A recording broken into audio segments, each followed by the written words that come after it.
Tanggal 6 Mei, Pak Nadiem itu mengatakan go ahead with Chromebook. Tetapi karena takut saya bebas, angka yang begitu tinggi dilemparkan kepada saya. Ada fakta persidangan yang terlibat berdasarkan alat bukti. Saya ingatkan ya, fakta persidangan berdasarkan alat bukti, bukan berdasarkan persepsi atau opini.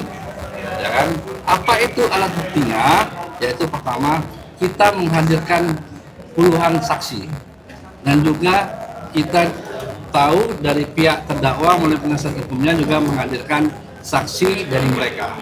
Yang kedua, kita menghadirkan keterangan ahli. Mereka juga menghadirkan ahli, ya kan? Yang ketiga, kita menghadirkan bukti elektronik yang paling penting. Kenapa saya katakan bukti elektronik ini, ya kan? Ini sangat penting dalam proses pembuktian pidana di zaman sekarang. Apa saya sampaikan seperti itu? Inilah yang akan dikomparasikan fakta yang sebenarnya. Orang bisa berbohong, tetapi bukti elektronik tidak bisa berbohong. Yang berikutnya adalah kami menyajikan alat bukti berupa dokumen, alat bukti surat. Alat bukti surat dari audit BPKP maupun dari hasil forensik terhadap HP yang disita. Ada HP itu adalah HP tim teknis, HP Ibrahim Arif, dan HP Fiona Handayani. Lalu dari keterangan terdakwa dan barang bukti. Dan segala sesuatu kami hadirkan jadi alat bukti yang diperoleh secara tidak melawan hukum. Nah, lalu berikutnya, ya kan, dari fakta-fakta persidangan yang terungkap dari alat bukti itu, kita menganalisis menjadi sebuah fakta hukum. Nah, fakta hukum ini terdiri dari 70 fakta. Dari sejak awal bagaimana prosesnya pengadaan Chromebook ini sampai telah terjadi kerugian keuangan negara. Nah, satu fakta hukum itu, standar pembuktian di Kejaksaan Agung itu standarnya tinggi. Apa itu? Satu fakta hukum minimal dilengkapi oleh 2 alat bukti. Apa itu? Keterangan saksi, bisa juga barang bukti atau alat bukti surat atau keterangan ahli. Jadi itu bukan kata penuntut umum, itu berdasarkan dari fakta di persidangan.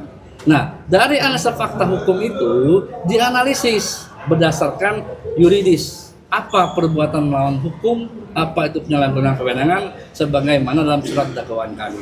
Nah, kami meyakini dari analisis itu bahwasanya ada dakwaan primer kami, perbuatan terdakwa ini terbukti.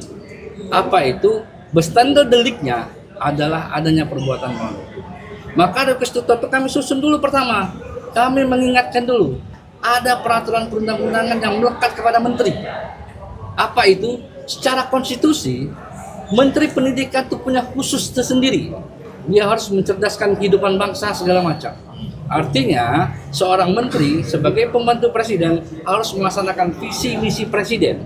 Apa visi misi presiden? Pemerataan pendidikan 12 tahun di seluruh wilayah Indonesia tanpa terkecuali, termasuk daerah 3T, terluar, terdalam, dan terdepan. Nah, lalu berikutnya, ya kan, kami juga menyampaikan, menganalisis bahwasanya menteri itu, termasuk menteri pendidikan, diatur secara peraturan perundang-undangan konteks dia kewenangan dia dalam undang-undang kementerian negara. Menteri itu punya kewenangan membuat kebijakan pengawasan dan juga melakukan evaluasi. Nah, dalam skala pengadaan nasional itu menteri yang bertanggung jawab. Termasuk menteri itu dalam peraturan perundang-undangan pembenaran negara, undang-undang keuangan negara, maupun turunnya, termasuk dalam perpres pengadaan barang jasa, menteri itu selaku pengguna anggaran, dia bertanggung jawab terhadap anggaran. Ini anggaran tidak kecil 9 triliun lebih yang dikelola seperti itu. Barang mustahil kalau menteri hanya menyalahkan bawahannya sekelas Popi. Kalau Popi yang bertanggung jawab, kenapa Popi dipecatnya? Seperti itu. Apa Popi digantinya? Seperti itu. Nah, inilah fakta ini seharusnya kita menggunakan elegan reasoning yang logika yang pas. Apa itu? Berdasarkan dari keterangan saksi, bukti elektronik, perintah Pak Nadiem menggunakan sistem operating Chrome OS. Tanggal 6 Mei, Pak Nadiem itu mengatakan go ahead with Chromebook. Apa buktinya? 2 keterangan saksi. Apalagi bukti dokumen. Nah, kalau penasihat hukum menganalisis dokumen itu, mengatakan ini bukan keputusan final, itu versi penasihat hukum. Tetapi menurut dokumen yang kita dapatkan, percakapan 27 Mei itu dikatakan oleh Hamid selaku PLT Dirjen mengatakan berdasarkan arahan Mas Menteri. Artinya semua rapat setelah itu menindaklanjuti semua arahan Menteri. Nah, lalu bagaimana ini bekerja? Nah, secara yang benar kita ingatkan dalam aturan itu ada prinsip namanya azas-azas umum pemerintahan yang baik. Bagaimana kementerian itu dikelola berdasarkan azas transparansi, akuntabel, dan profesional. Nah, ini tidak berjalan di kementerian. Apa kata penuntut umum? Tidak. Tapi ini berdasarkan fakta di persidangan. Apa buktinya? Semua dirjen, semua direktur di PLT kan, dan mereka tidak bisa diaktifkan. Itu direncanakan sebelum Pak Nadiem sebagai menteri. Bukan Pak Nadiem, 6 bulan dia sebelum sebagai menteri, dia sudah tahu. Kita tanya, atau dari mana? Dia nggak mau jawab. Seperti itu. Tetapi bukti elektronik mengatakan, nah diimplementasikannya itu. Salah satu implementasinya, dia ganti orang-orang yang namanya sadu organisasi. Ini berbahaya, ini pemerintahan bayangan namanya. Orang-orang yang seharusnya punya seperti orang-orang di dalam kementerian, dirjen, para direktur, itu seharusnya dilibatkan. Karena mereka tahu persis apa yang terjadi, persoalan yang ada di sekolah-sekolah. Ini tidak dilibatkan. Yang dilibatkan siapa? Ibrahim Arif, Yuristan, Fiona Handayani, yang sudah terungkap di bukti elektronik yang tidak bisa dibantah. Rentang waktu dari awal tahun 2020 sampai proses pengadaan ini, itu membicarakan mengenai Chromebook. Nah, apa yang dibicarakan? Mengenai revenue 30%, mengetahui harga, sengaja ditutupi segala macam. Itu diperlihatkan di persidangan. Yang menjadi persoalan, ya kan, menurut penasihat hukum, penuntut umum mengada-ngada, seakan-akan berusaha menarik kaitan konflik kepentingan. Saya katakan, berdasarkan alat bukti, pertama, pertemuan Pak Nadiem dengan para petinggi Google itu sudah terang benderang berdasarkan alat bukti, sudah ada persekongkolan pemufakatannya. Apapun itu persekongkolannya adalah berdasarkan keterangan Gadis mengatakan, Colin Merson mengatakan kepada Gadis, ini sudah semua sudah persetujuan menteri, artinya nanti digunakan Chromebook seperti itu. Nah, yang berikutnya adalah, ya kan, dari pertemuan tersebut, ya kan, Pak Nadiem Makarim selaku pemegang saham, selaku pemilik PT Akap maupun PT Gojek Indonesia mendapatkan transfer, mendapatkan investasi yang besar dari pihak Google. Saya tanya, apakah kerjasama itu gratis? Oh tidak, ada kontraktualnya. Bahkan di prospektus dokumen itu mengatakan ada utang usaha PT Akap kepada Google. Sehingga ini menjadi konflik kepentingan. Apa simbiosisnya adalah ketika orang Google meminta kebutuhan terhadap barang yang dipakai dalam kementerian. Yang menjadi persoalan adalah ketika barang ini tidak ditransfer atau tidak dikomparasikan berdasarkan dari apa? Pengalaman itu pernah gagal di tahun 2018. Dan itu ada kajiannya disampaikan oleh Pusdatin atau Pustekom pada saat itu. Nah, ini kan cara menjadi pertimbangan. Nah, dari benang merah kausalitas tersebut ini tidak bisa dipisahkan. Nah, maka kita melihat, ya kan, berdasarkan data Pusdatin, perhitungan dari nilai kewajaran, kemudian ada kerugian negara tersebut, di sini timbul kerugian keuangan negara seperti itu. Nah, kerugian keuangan negara itu nyata dan pasti. Nah, semua keterangan ahli dari mereka hadirkan kami pertimbangkan. Tidak ada satupun yang tidak kami pertimbangkan. Seperti itu.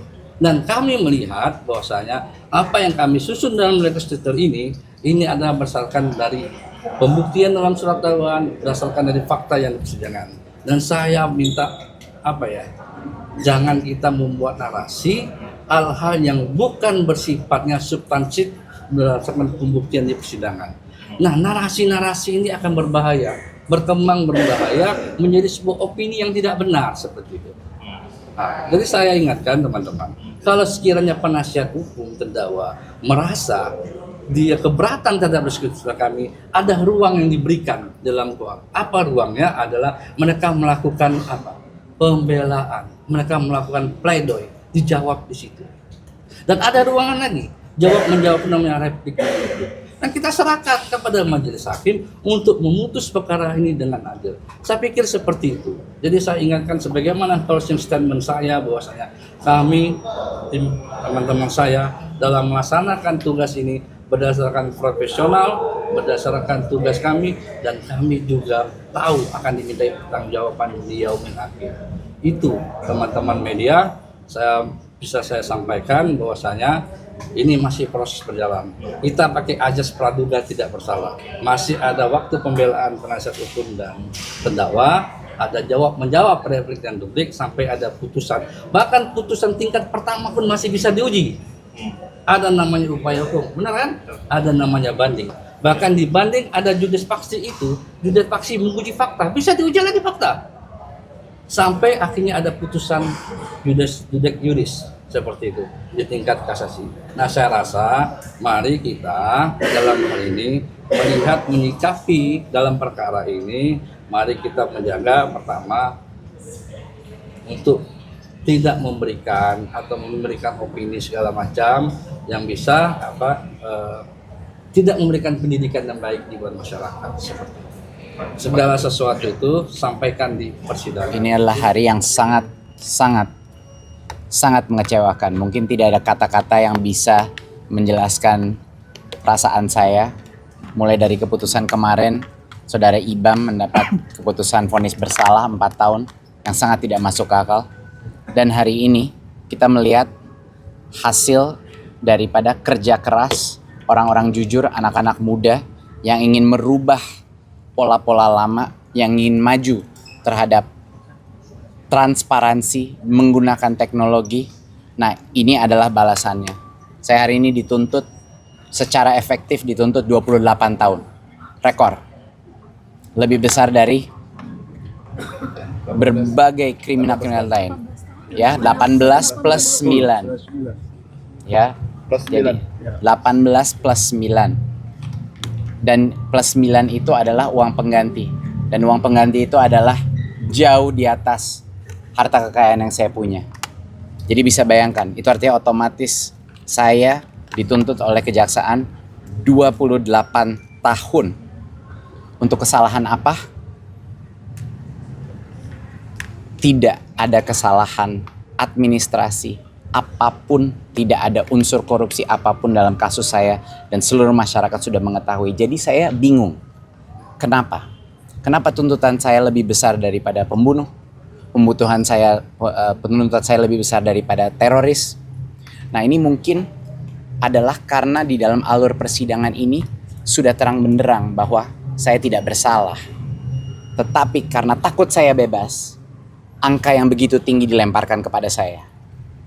Dan yang lebih menyakiti hati saya, dan ini hal yang saya tidak mengerti karena saya sudah mengabdikan diri saya 9-10 tahun kepada negara ini, bahwa ada uang pengganti. Jadi tidak cukup saya dimasukkan ke penjara. Mereka menggunakan uang pengganti sebesar 4 triliun plus 809 miliar. Jadi totalnya itu 5 triliun.